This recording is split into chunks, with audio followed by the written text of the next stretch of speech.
Living alone in the house I had shared with my late husband, I found solace in the routine of household chores that kept me grounded. My name's Helen, a 65-year-old retiree who had recently hung up her office attire for the last time, looking forward to a well-deserved break after decades of the 9-to-5 grind. The house, a large 2-story building with rooms echoing memories of family gatherings, required constant upkeep. But I took pride in keeping every corner spotless and every garden plant thriving. My life, though quiet, was punctuated by visits from my 2 children. My eldest, a daughter named Anna, led a busy life with her husband, and they remained childless by choice, focusing on their careers. My youngest, David, however, had given me 3 wonderful grandchildren aged between 5 and 12, who brought a whirlwind of energy into my tranquil existence whenever they visited. One crisp afternoon, as I was dusting the living room filled with photos of happier times, an unexpected knock startled me. I wasn't used to surprise visitors, especially since my circle had grown smaller over the years. Opening the door, I was met with the sight of David, his wife Carol, and their kids, their faces a mix of excitement and exhaustion. "David, what a surprise! Why didn't you give me a heads up?" I'd asked, my voice tinged with a mix of joy and dismay. David shrugged, a nonchalant gesture that didn't sit well with me. "Mom, you're my mother. I figured we could just pop by." His words stung more than I expected. The open-door policy I'd always maintained for family now felt like it was being taken for granted. My thoughts were soon drowned out by the chorus of "We're hungry, Grandma," from the grandkids, who were already making their way to the kitchen, a space where I'd spent countless hours preparing family meals. "Let me get you all something to eat then," I said, masking my feelings of disappointment with a smile. Turning to Carol, I added, "Could you lend a hand with dinner?" Carol, who had made herself comfortable on the living room sofa, barely glanced my way as she responded, "Oh, I don't think so. I'm here on a visit after all." The air seemed to freeze around us. David, witnessing the exchange, chose silence, a decision that spoke volumes. Frustration boiled within me, but the eager faces of my grandchildren looking up at me cooled my rising temper. "All right, no worries. I'll handle it," I conceded, turning back to the kitchen, a battlefield where I was both general and foot soldier. That evening, as the sun dipped below the horizon, casting long shadows across the kitchen, I found myself embroiled in the laborious task of cooking dinner for 6. The process was both a physical and emotional drain, each chop and stir a reminder of the unexpected burden that had fallen upon me. Yet the thought of my grandchildren's smiles propelled me forward, their well-being my top priority in the midst of this family upheaval. As we gathered around the dinner table, the fruits of my efforts laid out for all to see, the children's eyes sparkled with genuine gratitude. "This is awesome, Grandma. Thank you." They chorused, their innocent enthusiasm a balm to my weary heart. Carol, however, remained unimpressed as she picked at her food with a look of distaste. She finally let out a dismissive sigh. "Honestly, Helen, I've never understood how anyone likes your cooking," she remarked, her words sharp and cutting. The room fell silent, the children's joyful chatter coming to an abrupt halt. I glanced at David, hoping for some semblance of support, but he remained silent, his gaze fixed on his plate. The weight of the moment hung heavily in the air, a tangible reminder of the growing divide between us. Once the children were put to bed, their laughter and footsteps fading into the quiet of the night, I knew it was time to address the elephant in the room. "David, Carol, we need to talk about how long you're planning to stay," I began, my voice steady despite the turmoil churning inside me. David met my gaze, his expression one of resignation. "A few months, Mom. I lost my job and we can't afford our own place right now," he admitted, the words heavy with a mixture of shame and defiance. The news struck me like a physical blow, the implications of their extended stay sending waves of panic through me. Yet despite my own fears, my first instinct was to help. "I might be able to speak to my old boss. He's always looking for reliable people," I offered, clinging to the hope that I could alleviate some of our shared burden. David's response was immediate and sharp. "No, Mom, I'll find something on my own," he said, his pride evident in his tone. Then I turned to my daughter-in-law with a mute question. Carol's laughter cut through the tense atmosphere, her disdain palpable. Work? No way. I'll be staying home with the kids. It's enough of a job as it is, she declared, her words dripping with entitlement. The conversation left me reeling, the disparity in our perspectives clearer than ever. As I lay in bed that night, the house quiet around me, I couldn't help but feel trapped in a situation with no easy way out. My desire to support my family was clashing with the growing realization that my generosity was being exploited, and I was left wondering how I could possibly navigate the months ahead without losing myself in the process. Waking up to a house full of people had become my new normal. The once quiet mornings were now filled with the sounds of my grandchildren getting ready for the day, their laughter and chatter a stark contrast to the silence I had grown accustomed to in retirement, yet as much as I cherished these moments with them, the reality of my situation weighed heavily on me. The daily routine had become a relentless cycle of cooking, cleaning, and trying to maintain some semblance of order. Carol seemed oblivious to the chaos, her days spent scrolling through her phone or watching TV, while David disappeared each morning with a mumbled looking for work, only to return in the evening no more hopeful than the day before. For one particularly taxing afternoon, as I was elbow-deep in dishwater after preparing lunch, I couldn't help but voice my frustration. Carol, could you possibly help with the dishes? I've been on my feet all day, I asked, hoping for even a small gesture of assistance. Carol looked up from her phone, her expression one of mild annoyance. Really, Helen? I'm sure you've got this. It's not like you have anything else to do, she replied, her voice dripping with disdain before turning her attention back to her screen. The dismissal stung, and for a moment I stood there with the soapy water and the pile of dishes in front of me blurring into a symbol of my growing resentment. It was clear I was alone in my efforts to keep the household running smoothly. David's return that evening did little to lift the atmosphere. As we sat down to a quiet dinner, the tension was palpable. David, have you had any luck with the job hunt? I ventured, hoping for some positive news. He shook his head, his frustration mirrored in his tight expression. Nothing yet, Mom, but I'll keep trying, he said, a note of defeat in his voice that tugged at my heartstrings. Despite the day's trials, I sighed, the weight of their situation settling over me like a heavy blanket. Well, what do you expect us to do, Helen? It's not like jobs are just falling out of the sky. Carol snapped, her patience clearly worn thin. I hurriedly turned the conversation to the children's need for stability and routine. I understand it's tough, but we need to think about what's best for the kids. They need structure, especially with school starting soon, I replied, my concern for my grandchildren's well-being at the forefront of my mind. But it didn't seem to bother David and Carol much. It was well past midnight, and sleep eluded me once again.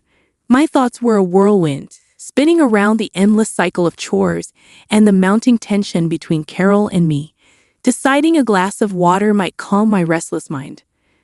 I quietly made my way down the hallway towards the kitchen. As I passed the living room, a faint murmur of voices stopped me in my tracks. David and Carol were up, their low conversation punctuating the stillness of the night. Curiosity piqued, I paused, straining to listen without making my presence known. I'm telling you, Carol, we need to figure out a way to stay here permanently. Mom's got this big house all to herself. It's wasted on her. David's voice was a conspiratorial whisper, a tone I hardly recognized in my son. Carol's laugh, cold and uncalculating, sent shivers down my spine. Oh, please, like she needs all the space. We're doing her a favor by staying. Plus, think of all the money we'll save. My heart pounded in my chest, their words slicing through me like a knife. The audacity of their plan, the blatant disregard for my feelings and my home was staggering. And the savings, Carol. Mom must have a decent stash tucked away. It's not like she's using it. We could really use that cash. David continued, his voice greedy. A stranger to the son I thought I knew. I couldn't believe what I was hearing. My son plotting to take advantage of me, to lay claim to the home I had built with my late husband, and even eyeing my modest savings as if it were his due. Steeling myself, I stepped into the living room, flicking on the light. The look of shock on their faces was almost satisfying, but the pain of their betrayal was too deep. "What on earth are you two thinking?" I demanded, my voice steady despite the turmoil inside me. David and Carol scrambled to their feet, the guilt evident in their expressions. "Mom, it's not what it sounds like. We were just—" David began, but I cut him off. "No, I heard enough. Planning to take over my home. Eyeing my savings like vultures. Is this why you really came here?" My words were laced with disbelief and hurt. Carol, ever defiant, tried to justify their conversation. "Helen, you're overreacting. We're family. We should be helping each other out. You have this big house and we're struggling. What's so wrong about thinking of the future?" "The future? By plotting behind my back? By considering my hard-earned savings as your bailout?" I retorted, the anger rising in me. The conversation spiraled into a heated exchange, with accusations and denials flying back and forth. But the truth was clear. My son and his wife saw my home, my life's work, not as a sanctuary, but as a resource to be exploited. Over a breakfast that no one seemed to have an appetite for, I broached the subject that had been on my mind since that fateful night. "David, Carol, we need to talk about your plans," I started, my voice more steady than I felt. "What about them, Mom?" he asked, a hint of defensiveness in his tone. "It's clear to me that staying here isn't working for any of us. It's straining our relationship, and frankly, I can't keep living like this," I said, laying my cards on the table. Carol snorted, her disdain barely concealed. "So what? You're kicking us out." I sighed, the weight of the decision heavy on my heart. "I'm offering a solution. I'm willing to give you a sum of money, $5,000. It should be enough for you to rent a place for a couple of months and give David a chance to find a job," I proposed, my voice firm. David's eyes widened in surprise, and for a moment, he seemed to consider my offer seriously. "Mom, that's a lot of money, are you sure?" he asked, a glimmer of the sun I knew peeking through his recent attitude. "Yes, I'm sure. It's for the best. I want you to have a fresh start, but not at the cost of our family's bond," I replied, hoping my words would get through to him. Carol, however, laughed mockingly. "Babysitting money. How generous," she sneered, her words dripping with sarcasm. I ignored Carol's jab, focusing on David. "Think of it as a stepping stone. I know you're capable of turning things around. This is just to help you get on your feet," I encouraged, trying to instill a sense of hope and independence in him. David nodded slowly, his expression softening. "All right, Mom, we'll take the offer. It's more than fair, and I appreciate it," he conceded, a rare moment of humility in his recent behavior. Carol seemed about to protest but held her tongue, perhaps realizing that this was their best option under the circumstances. The day they left for the airport, the house felt eerily quiet. I busied myself with cleaning, trying to erase the traces of their stay, but the silence was a stark reminder of the void their absence left. It was only 3 hours later, when my phone rang with a call from my eldest granddaughter, Diana, that the silence was broken. "Grandma, Mom and Dad left us at the airport and flew to Hawaii," she said, her voice trembling, confusion and fear evident in her tone. My heart stopped. The desperation of the solution I had offered had turned into a nightmare I hadn't anticipated. They had taken the money meant to rebuild their lives and abandoned their children to escape to the resort. As I rushed to the airport and called the police, a flurry of emotions engulfed me. Anger, disbelief, but above all, a fierce determination to protect my grandchildren from any further harm caused by their parents' selfish actions. The ride back home was filled with a heavy silence, punctuated only by their occasional sniffles. My heart ached for them, their confusion and sadness palpable in the cramped space of the taxi. Once we arrived home, I ushered them inside, settling them on the couch with blankets and hot cocoa, a small attempt to provide comfort in the midst of the chaos their parents had wrought. "Grandma, why did Mom and Dad leave us?" Lily, the youngest, asked, her big eyes searching mine for an explanation I was struggling to formulate. I sighed, taking a moment to gather my thoughts before responding. Sometimes adults make very bad decisions, sweetheart. But I want you to know you're safe here with me, always, I said, my words feeling inadequate, but the sincerity behind them seeming to offer a modicum of comfort. Jack, more perceptive of the trio, looked at me with a maturity beyond his years. Are they coming back for us? He asked, his voice steady but his concern evident. I met his gaze, my resolve firming. For now, let's focus on being together. We'll figure things out one step at a time, I replied, not wanting to burden them with the uncertainty of their parents' actions. The conversation shifted to lighter topics, an effort to distract them from their worries. We talked about school, their friends, and plans for the weekend, anything to bring back a semblance of normalcy.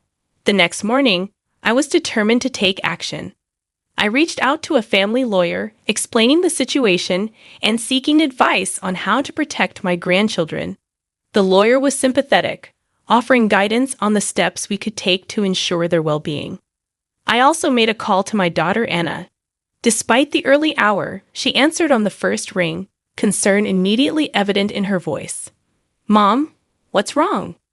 Anna asked, her voice tight with worry. It's about David, Carol, and the kids. I began, the story pouring out of me, the disbelief, the anger, and the fear for what lay ahead. Anna listened in stunned silence, her occasional gasps a testament to the shock she shared. This is unbelievable. How could they do something like this? Anna's voice was tight with anger. Don't worry, Mom. I'll be there as soon as I can. We'll figure this out together. Her words were a balm to my frayed nerves, the promise of support a beacon of hope in the turmoil. Thank you, darling. I don't know how we got here, I admitted, the weariness seeping into my bones. We'll get through this, Mom. We're a family, and we stick together, Anna assured me, her determination echoing my own. The days that followed were a blur of phone calls, meetings with lawyers, and long conversations with Anna about the future. The children, despite the upheaval, began to settle into a routine, their resilience in the face of adversity, a constant source of amazement and pride. The calm that had settled over the house with the children finding their routine was abruptly shattered 2 weeks later. The doorbell rang one sunny afternoon, an innocuous sound that now filled me with a sense of dread. I hesitated before opening the door, the memories of the last unexpected visit still fresh in my mind. There stood David and Carol, tanned and looking remarkably relaxed. Mom, we're back, David exclaimed, stepping inside as if nothing had happened, Carol trailing behind him with a smug smile on her face. I stood there stunned, unable to fully process their return or the casual manner in which they announced it. Back after what you've done. My voice was a mix of disbelief and anger. David shrugged, a gesture that infuriated me even more. Yeah, we needed a break, but we're here now. Where are the kids? The audacity of his question, the expectation that everything would just go back to normal, pushed me to the edge. You left your children at the airport, David. You abandoned them to go on a vacation. I couldn't keep the accusation out of my voice, nor did I want to. Carol rolled her eyes, dismissing my outrage. Oh, please, Helen, they were fine. We knew you'd pick them up. What's the big deal? The big deal. I echoed, my voice rising. You neglected your responsibilities as parents. You left them scared and alone. That's the big deal. David seemed to sense the seriousness of the situation for the first time, his casual demeanor slipping. Mom, we thought. You thought wrong. I cut him off, my decision clear in my mind. I can't let you just walk back into their lives as if nothing happened. Before they could respond, I made my way to the phone in the living room, dialing the number with a trembling hand. The police have been involved once. They would need to be involved again. What are you doing? Carol asked, her tone shifting from dismissive to alarmed. I'm calling the police, I stated plainly, my finger pressing the call button. You need to understand the seriousness of your actions. Mom, wait, let's talk about this, David tried to protest, his voice a mix of confusion and fear. There's nothing to talk about. You've made your choices. Now you need to face the consequences, I replied, the operator answering on the other end as I explained the situation to the police. David and Carol exchanged panicked glances, finally realizing the gravity of their actions. They attempted to plead their case, to argue that they were the children's parents and had every right to take them back. But it was too late. The police arrived shortly, and the conversation that ensued was short and to the point. David and Carol were taken into custody for abandoning their children, their protests falling on deaf ears. After they were gone, I sat down, the adrenaline fading, leaving exhaustion in its wake. Anna arrived later that day, her support unwavering as we discussed what would come next. The children, when told of their parents' return and subsequent departure, were surprisingly stoic, a testament to their resilience and perhaps a reflection of their own understanding of their parents' failings. The final chapter of this tumultuous period in our lives began with a court ruling that was as harsh as it was justified. My son David and his wife, Carol, were stripped of their parental rights due to their blatant neglect and improper performance of their duties as parents. The judge didn't mince words, calling their act of leaving the kids at the airport not just irresponsible but criminal. They now faced the very real possibility of serving time, a consequence of their actions that seemed to finally bring home the gravity of their neglect. As I sat in the courtroom, listening to the judge lay out the case against David and Carol, a part of me still couldn't believe it had come to this. My son, the boy I raised, facing a sentence for abandoning his own children. It was a bitter pill to swallow, but one that was necessary for the safety and well-being of my grandchildren. With David and Carol's parental rights terminated, the path was clear for Anna and her husband Jan to step in. They had been a constant source of support through this ordeal, and their willingness to adopt the children was a silver lining in an otherwise dark cloud. "Mom, it's official. We're starting the adoption process," Anna told me one evening, her voice a mixture of excitement and nervousness. I hope we're doing the right thing." "You are," I assured her, my heart full of gratitude for her and John's generosity. "You're giving those kids a chance at a stable, loving home.